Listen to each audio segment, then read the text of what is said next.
Hey everyone, Happy New Year and welcome back to my channel. My name's Amy and this year I'm gonna try making more food from scratch for my family. I do make some things from scratch, but I also buy way more ultra processed stuff than I would like, and the biggest culprits are the tasty junk food. Taquitos, churros, donuts, chips, so many of them, but one of my biggest weaknesses is the Hot Pockets. Mostly the pizza pockets and the ham and cheese. But one look at that ingredients list and I know I really want to get away from buying those things. So today, I'm gonna try out making Hot Pockets from scratch, both the pizza and the ham and cheese. So let's get cooking. We're starting with the dough for the Hot Pocket crust, and I want to let you know up front that I am doubling this dough recipe. In a stand mixer, add 3 cups of all-purpose flour, a 1/4 teaspoon of baking powder, and a 1/4 teaspoon of salt. Give these a quick whisk so the salt and the baking powder mix evenly into the flour, and then set this to the side. Next, we need to either cube or shred 12 tablespoons of cold butter, which is 1.5 or 3/4 of a cup. I pulled these directly from the fridge and I'm just slicing the butter into pats and then quartering them. When the butter is all cubed up or shredded, cut it into the flour mixture. Now you can use a pastry cutter if you have one, or a fork, or you can work the butter into the flour with clean hands. If you use your hands though, make sure to work really quickly because your hands will start to melt the butter and we want our butter to stay nice and cold. When the butter is worked into the flour, it should look like grainy sand or gravel. Now let's take this bowl to the stand mixer and pour in 1 1/3 cup of cold milk. Stir the milk into the flour mixture with a spoon to start. This prevents the mixer from mixing just the middle and leaving a whole bunch of dry stuff all on the sides. Then start mixing the dough with the stand mixer for about 5 minutes. You can see at first that this is pretty wet and it won't hold together like a dough or a crust at all. So while it mixes, add flour by the tablespoon just until the dough is no longer sticking to the sides. If you're making a single batch, you shouldn't need more than 2 or 3 tablespoons of additional flour. When the dough looks like this and it's only just barely sticking to the very bottom of the bowl, it's ready for its chilling time. The dough should be somewhat tacky and you may have little bits of it stick to your fingers, but it shouldn't be sticky and you should be able to handle it without getting a lot of dough stuck all over your hands. Cover the top of the bowl so that the dough doesn't dry out and chill this in the fridge for 1 hour. While the dough is chilling though, make sure to line a baking sheet with parchment paper. I'm using 2 since I'm doubling this, but for a single batch you'll only need 1 baking sheet. I also grabbed some sliced pepperoni from the freezer and I'm quartering it so I have the little pepperoni wedge slices for the inside of the Hot Pocket. The full-size pieces are just a little big. You can also get a link of pepperoni and dice it into little itty pieces if you want those little pepperoni cubes instead of the slices. But I always keep pepperoni slices on hand because we just love making pizza, and I'm just going to use what I already have hanging out in my freezer. When the dough has chilled for an hour, it's time to pull it out of the fridge. Since I doubled this, I'm splitting this into 2 roughly equal parts.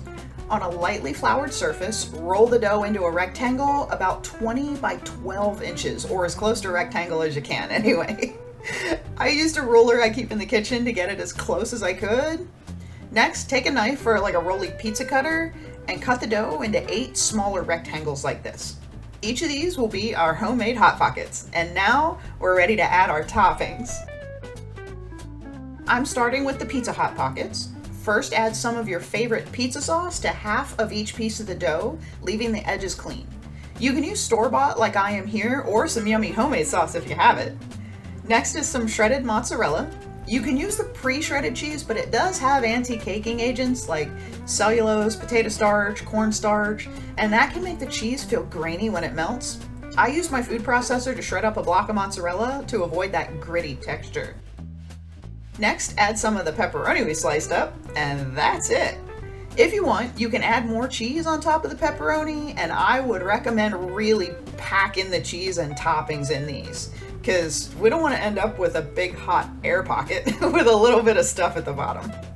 To make the pocket part, fold the clean half of the dough rectangle over the toppings. I lightly press the edges together at first, just so I can pick them up. Then move each pocket to the parchment-lined baking sheet, and now I'm going to press the edges really well so they seal. We don't want any blowouts when we bake these.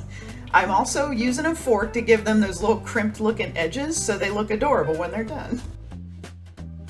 Next, I rolled out the second batch of dough, and now let's whip up the ham and cheese Hot Pockets. First is some shredded cheddar, and this is sharp cheddar, but you can use mild or medium if you're not a fan of the sharp cheddar flavor. Now we want our ham, and this is some cubed ham that I bought. You can also just get ham deli slices and chop them up like we did the pepperoni. The package I got does have way more ham than I need for this, but the diced ham is going to be great on homemade pizzas too. Next, more cheese on top of the ham. You can use more cheddar here, but I'm using a little mozzarella as well. The mozzarella is a meltier cheese than cheddar because it has a higher moisture content. Cheddar can get a little greasy when it melts because it's a drier cheese, unless there is some moisture added in there, which the mozzarella provides. Then we can do the same as the pizza pockets. Fold them over, pinch the edges, move them to the other baking sheet, and then really seal them well, especially these. They tend to blow up more than the pizza. When all the pockets are done, pop these back into the fridge for 30 minutes to chill again. While those pockets are chilling, preheat the oven to 400 degrees so it's ready when the pockets come out of the fridge. Also, let's get our wash and our toppings ready. So the wash is simple, it's just a little milk in a bowl. For the pizza pockets, we also want a little mix of dried parsley and dried oregano. We only need a little bit, about 1/8 of a teaspoon for each one. When the 30 minutes are up, pull them out of the fridge. Brush the tops of the pockets with the milk. Not a lot of milk, just enough to hold the little toppings on. If you brush on enough that you see like milk puddles, just take a clean towel or a paper towel or something and dab up the excess milk. Sprinkle that little seasoning mix we made on the pizza pockets to give them a nice little Italian flavor, and then sprinkle some more cheddar on top of the ham and cheese pockets. That cheese is going to get nice and crispy as it bakes in the oven. Now pop these in the oven for 15 to 20 minutes. If you notice the pockets are fully cooked, but they don't want to brown, you can pop them under the broiler for about 20 seconds. Just babysit that closely because these will get really dark really fast. Serve these nice and hot, or you can cool them on a rack for later. These also freeze beautifully. Just wrap them in some foil, put them in a freezer bag, and they'll stay good in the freezer for about 2 to 3 months. To reheat, you can use the microwave and really get the Hot Pocket experience, or you can pop them back into the oven for a few minutes until they're heated through. My favorite reheat method is the toaster oven. They stay nice and crispy, and it doesn't heat up my whole kitchen for a Hot Pocket.